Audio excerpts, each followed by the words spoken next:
nuestro programa a Francisco Tayana. Francisco Tayana, como ustedes saben, historiador, analista político, alguien que conoce pasado y presente de nuestra tierra y de otras tierras. ¿Qué tal, Francisco? Gabriel Fernández te saluda. Buenas, Gabriel, ¿cómo va? Bien. A ver, ¿qué es esto? Contanos qué es esto. Dice, históricas historias de la historia. 8 de mayo, 21 horas, en Piedras 722. Contanos de qué se trata. Y Históricas Historias de la Historia es el primer stand-up sobre historia que se haya hecho aquí en Argentina. Ajá. Y es eso, digamos, es formato de stand-up, es un monólogo de comedia unipersonal, es un PowerPoint y yo hablando durante una hora, pero a diferencia de otros stand-uperos que en general hablan acerca de cuestiones de la vida cotidiana y circunstancias más comunes, yo traslado ese formato a la historia. Yo Ujú. únicamente hablo de la historia y ahí un poco la idea con este show es hacer divulgación sobre historia desde otro lugar. Y también enfrentar el desafío de cómo hacer comedia sin por ello sacrificar profundidad intelectual. ¿Cómo se te ocurrió? Es decir, tenés una historia artística como actor, como presentador, como hombre del espectáculo, porque te conocemos en tu faceta de investigador, pero no sabíamos de esa faceta más relacionada con la presentación de un espectáculo.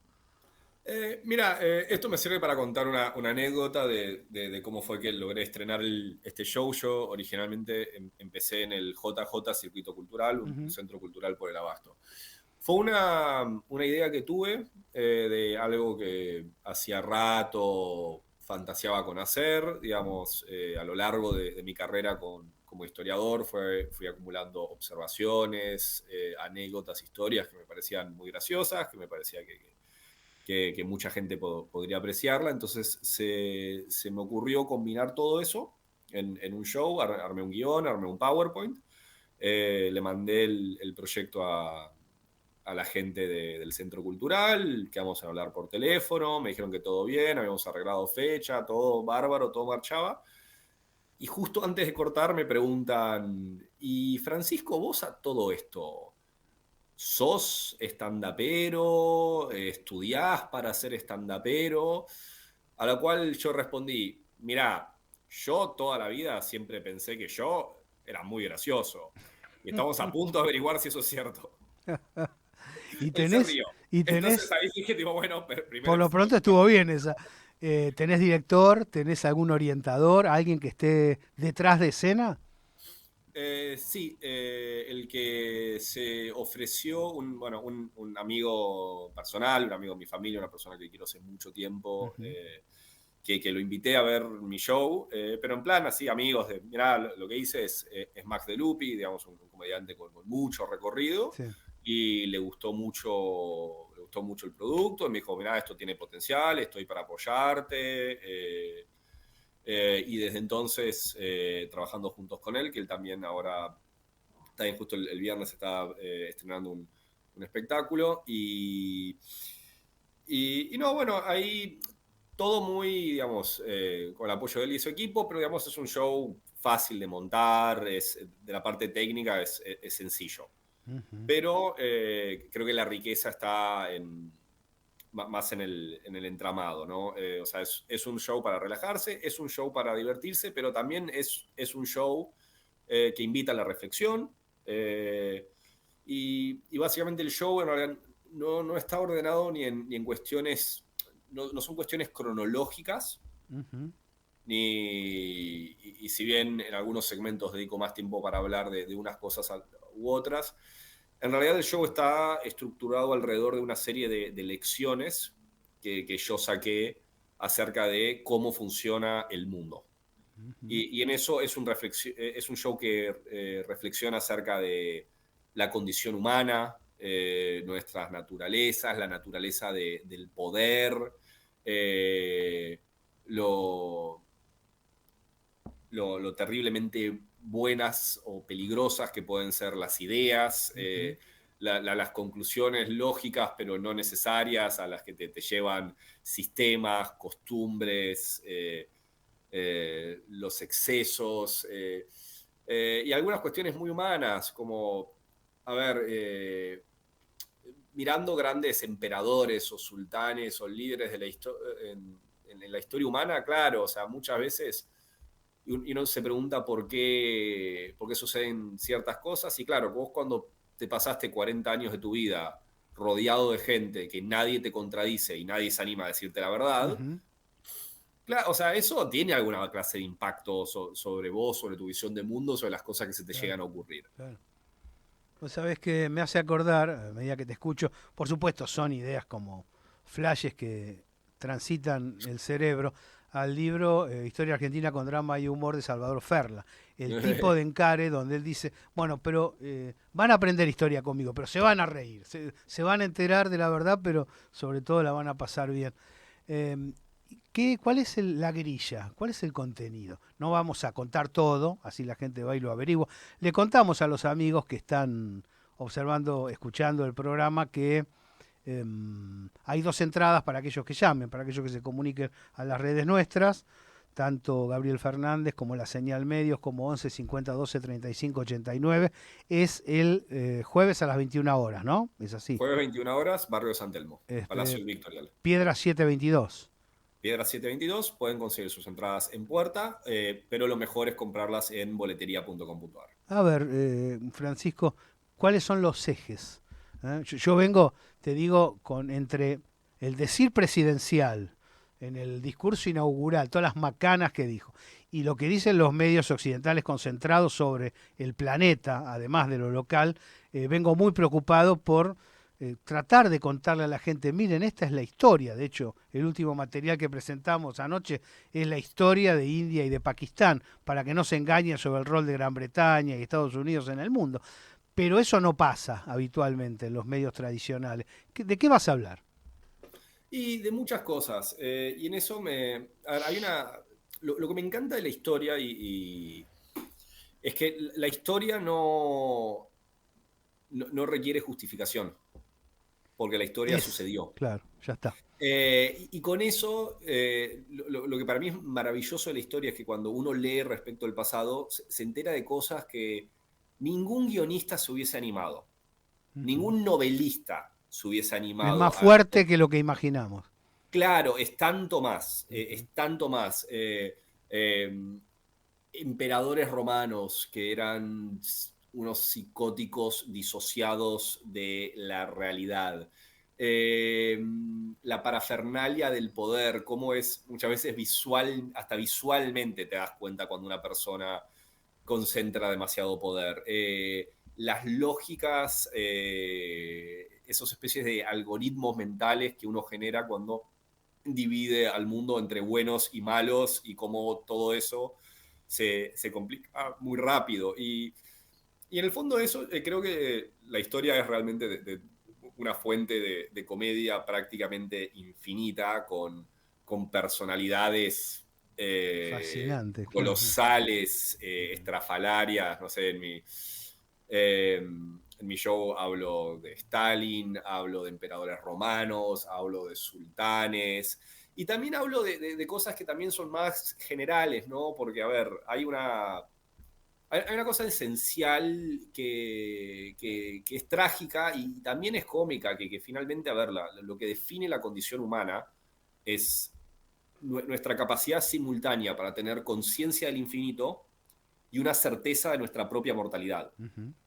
Y ya en eso hay una cuestión que es a la vez profundamente trágica, ¿no? Y es un problema que en el fondo no tiene Es solución. un bajón, dice Y también es Dolina. profundamente cómico, o sea, ¿por Claro. qué hay un animal que somos, y somos animales, un simio, y somos simios? ¿Por qué hay un simio que le pasó esto? Ujú. ¿Y qué respuestas ha dado? Y las respuestas a lo largo y a lo ancho del mundo son tan creativas, potencialmente tan terribles, que realmente invitan a una reflexión sobre esa chispa universal que tenemos, ¿no? Porque en el fondo, más allá de cuándo vivamos, más allá de la cultura en la que nos desarrollemos, todos finalmente enfrentamos los mismos problemas. Ujú. Esa es la cosa universal de la humanidad. Ahora, las respuestas que damos, ahí está lo eso es una extraordinario. mina de oro. Claro. Es una mina de oro. Además nos vamos dando cuenta con las últimas exploraciones telescópicas que no hay tanta gente dando vueltas por allí. Está bastante vacío y frío el universo. Contrariamente a lo que se pensaba en la etapa previa de ciencia ficción, lo cual genera otro tipo de instancia para el ser humano, ¿no? Para pensar en el valor de la vida, para pensar en lo extraordinario de su creación, para pensar en lo raro que exista un mundo. No, absolutamente. Y en eso es un show que reflexiona mucho sobre eso, ¿no? Sobre el poder de las ideas, sobre las contradicciones sociales, las contradicciones personales. Es un show que también me parece que al público espectador también le da herramientas. Le Claro. da herramientas para también comprender algo de lo que nos está pasando actualmente, que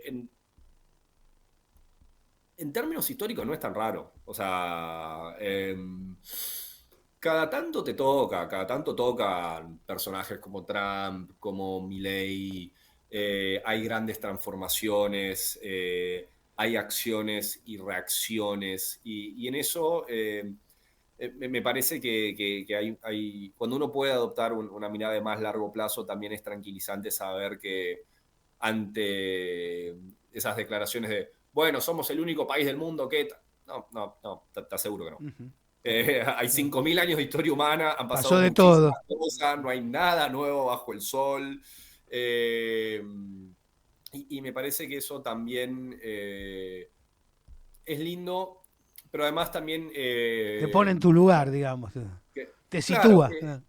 claro, poner las cosas en su justa dimensión. Ujú.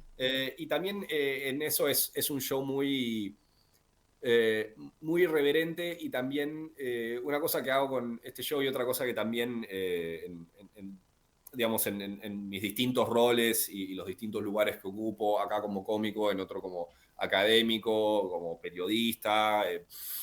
Eh, si hay una línea de cosas que me interesa llevar adelante.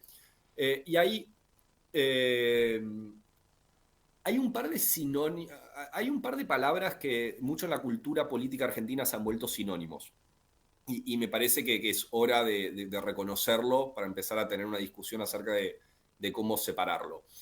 Y, y- y los dos pares de sinónimos son, por un lado, de alguna manera, en un momento de nuestro sentido común, explicar se convirtió en sinónimo de justificar, Sí, sí, y, sí. y describir se volvió un sinónimo de criticar. Ujú. Y me parece que también es hora de poder separar esas cosas. Te lo agradezco porque lo padecemos mucho. Cuando se quiere ejercer el periodismo a fondo, siempre se piensa que una explicación sobre por qué sucede tal cosa termina siendo una suerte de aplauso para eso. Claro, y nuevamente, y me ha pasado, y hasta como en conversaciones con amigos, diciendo, no, bueno, pero si decís esto, estás justificando tal cosa. Y nuevamente, no, la historia no requiere justificación, porque no es un argumento que estoy construyendo, es una cosa que sucedió de verdad. A ver, Constantinopla cayó en manos de los turcos otomanos en 1453. ¿Te guste o no? Eso sucedió. Y si eso sucedió, tiene que haber alguna clase de explicación de qué llevó a eso.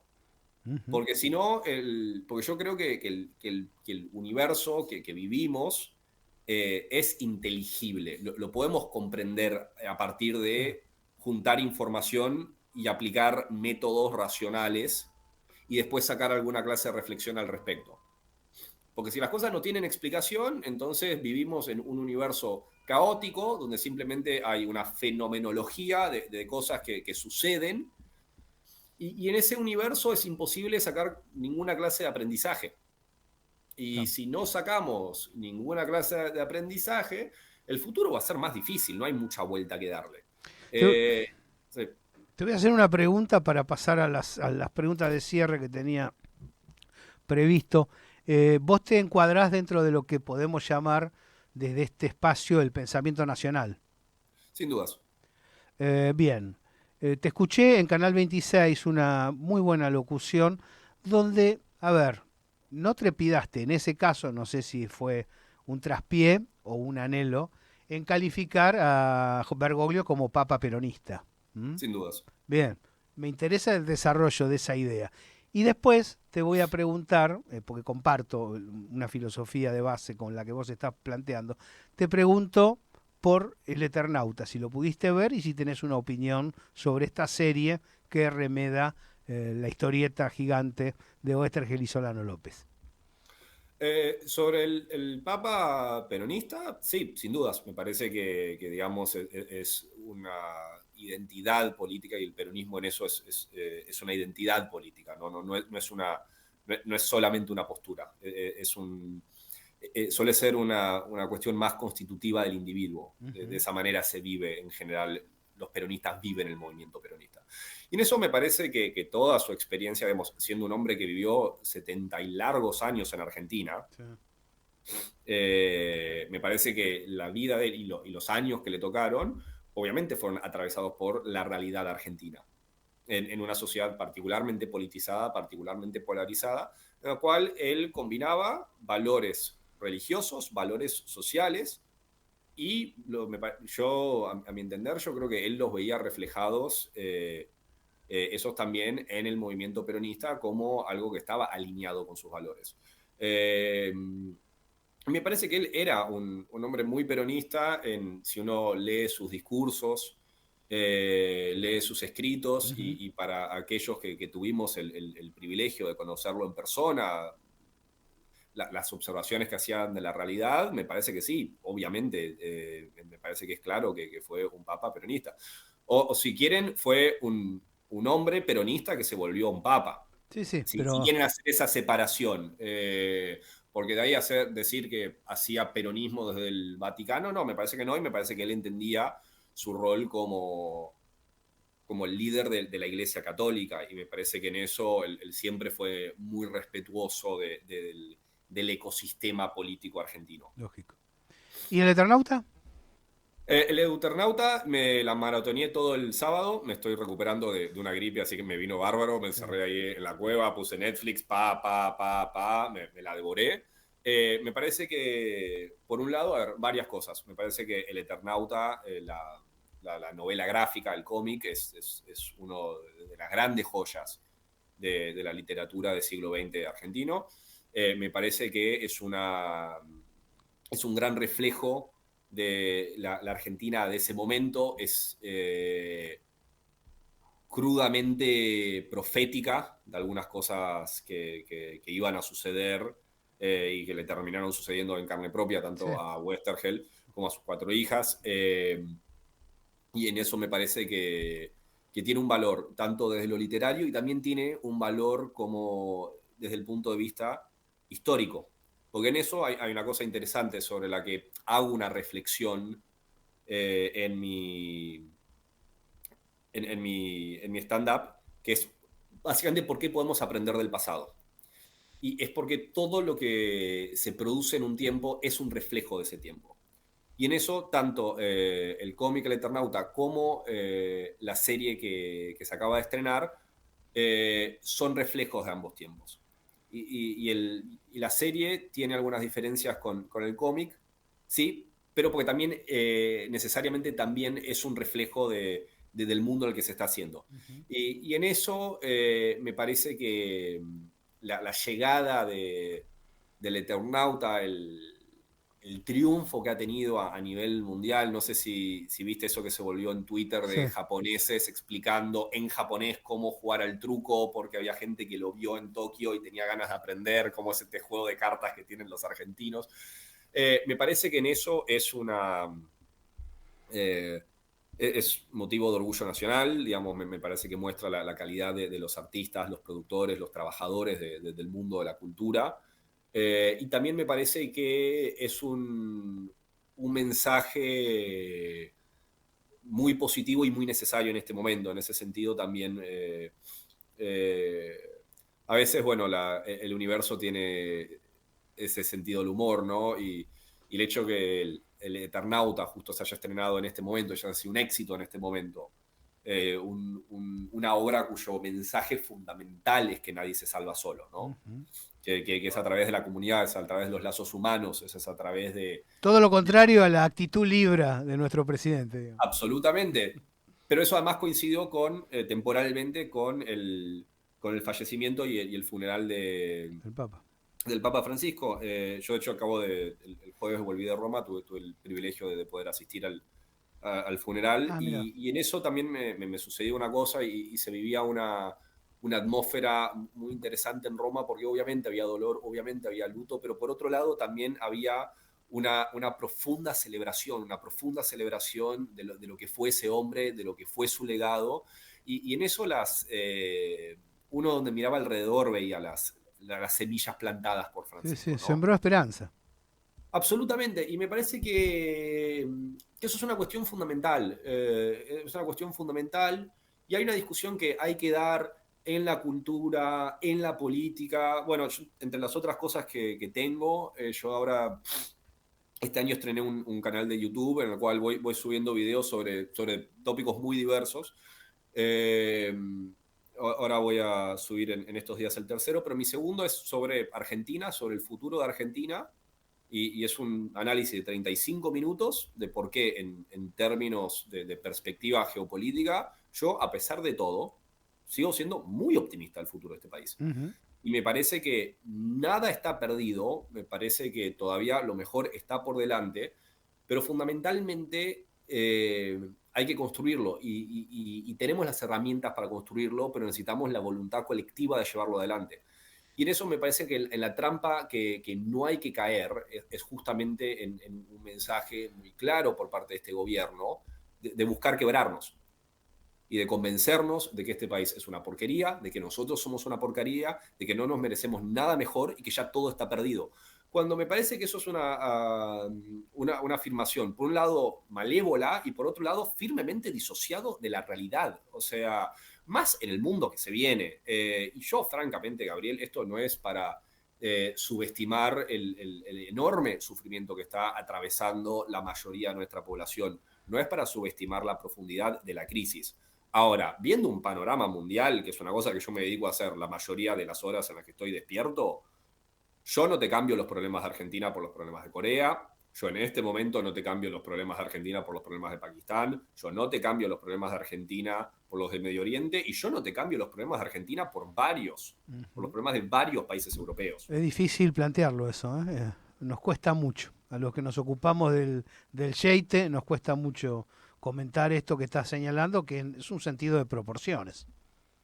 Sí, y nuevamente me parece que eso es, después a la escala de la vida humana individual, yo entiendo la vida es una, y de cada uno, y cada uno es el 100%. Lo entiendo perfectamente, y uno podrá decir y claro. Decirme... Yo quiero resolver este problema, claro. Y podrán alejarse conmigo, válido desde su punto de vista subjetivo. Ahora, donde uno agarra la mirada de mediano y largo plazo, de repente todo se relativiza bastante. Francisco Tayana, te agradezco mucho esta comunicación, te deseamos lo mejor con este emprendimiento y con otros, y vamos a seguir en contacto. Muchas gracias, Gabriel. Nos vemos el jueves. Un placer.